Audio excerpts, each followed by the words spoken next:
Hi, in this video I'm going to start to talk about how we can use Python for data science work.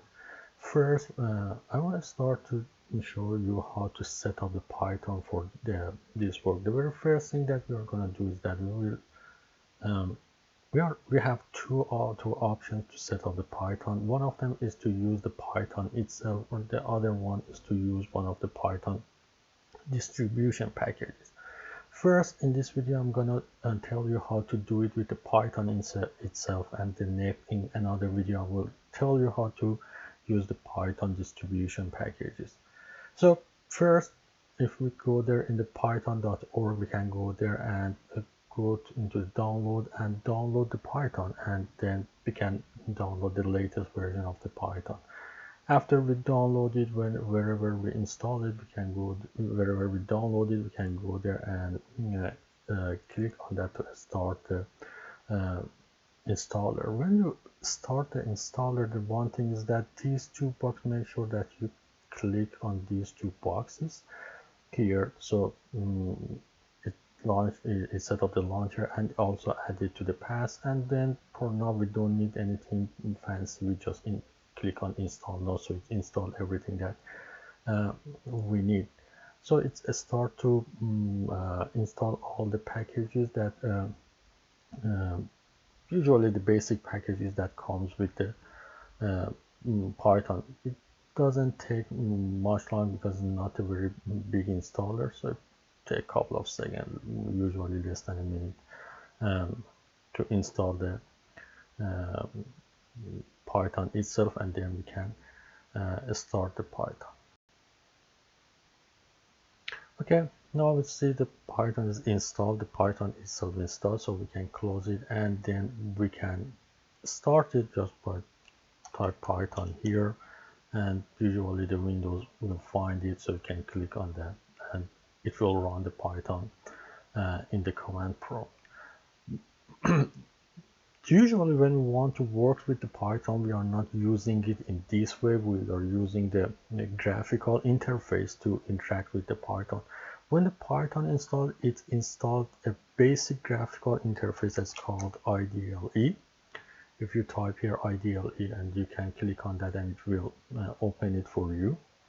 The IDLE is the basically the graphical interface that you can use it between you and the Python. For example, if you want, you can start, for example, a new file here, and then whatever, for example, you type in that. So, for example, print hello world, and then you can save it, or you can save it anywhere you want it, or you can run it here and it will run it for you. This is basically the interface between you and whatever program we are gonna use. In general,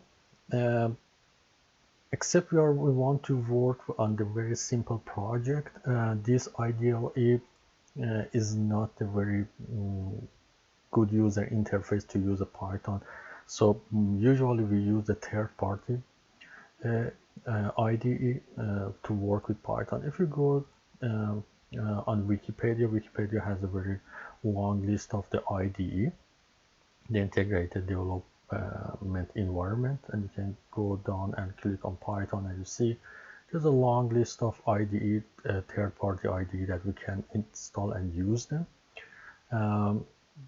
Some of them are free, some of them are open source, some of them are paid version, so you can go there and see which one is that.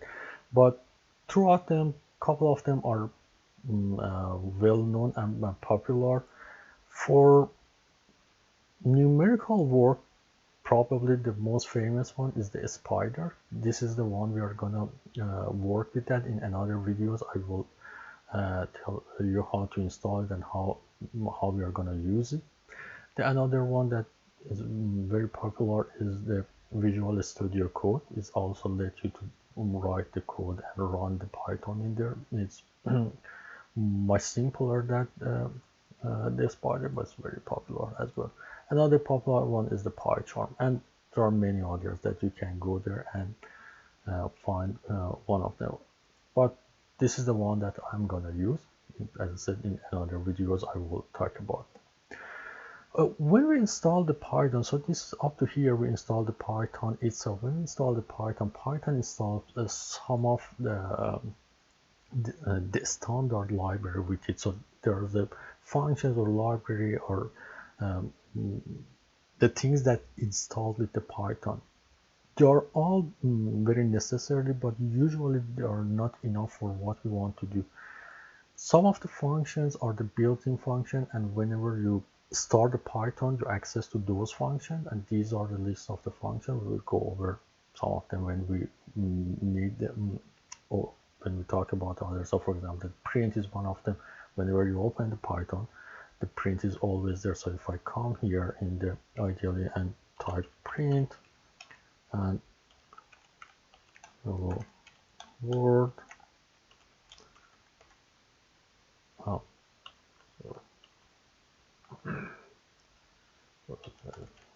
print, word, and it will work right away out of the box. But some of the functions are in the standard library. They're installed with the Python, but you have to import them. I will talk about them later on, how we can bring them on. But usually it's like that.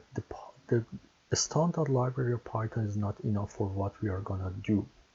The good thing about the Python is that it has a very vast amount of packages, the third-party packages, that you can find them on py.org.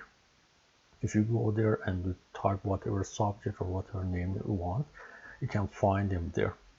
And we can install those third-party packages and use them.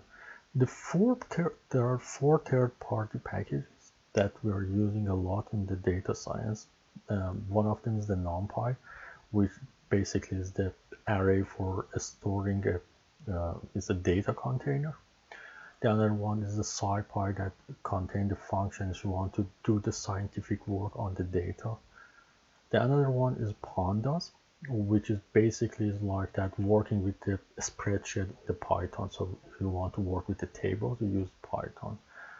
And the other one is the Matplotlib, which is used for the data visualization. Python has many data visualization packages, but most of them use the Matplotlib under the hood. So after we install the Python, none of these third-party packages are installed. So to do that, we can go here and bring out the command prompt. So type the command prompt, it comes here, click on that, the command prompt comes out. When you open the command prompt, there is a command we use to install or manage the packages in Python, and it's called pip, P-I-P.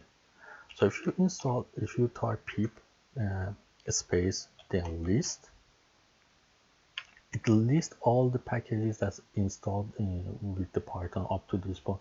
So as you can see, up to this point is only the pip is installed and setup tools is installed, no other packages installed. So if I want to install any other package, I can go there in the documentation and look at how to install it. Usually they have the command there that tells you how to install it. Usually it's like that, pip install and the name of the package. Or you can go to the PyPy and search for the package, for example, NumPy. And when you find it, if you click on the package, it's up there, so you can just copy the clipboard and paste it there. So if I type this pip install NumPy, it's going to install it for me. So I can go there, pip install NumPy and press enter, and it's gonna download it, and then it would install it for me. It's usually very quick. It doesn't take much to install it, except for some of those very big packages. So if it is installed, And if I go ahead and type people list again, it should be there. So you see it's installed. So you can go and install any other packages you want. For example, the SciPy is the same thing here. If you go there and look at it, it will tell you how to install them. The same for the pandas or matplotlib or any other packages that you want, and then we can use these packages separately. Remember that when we want to work with these packages,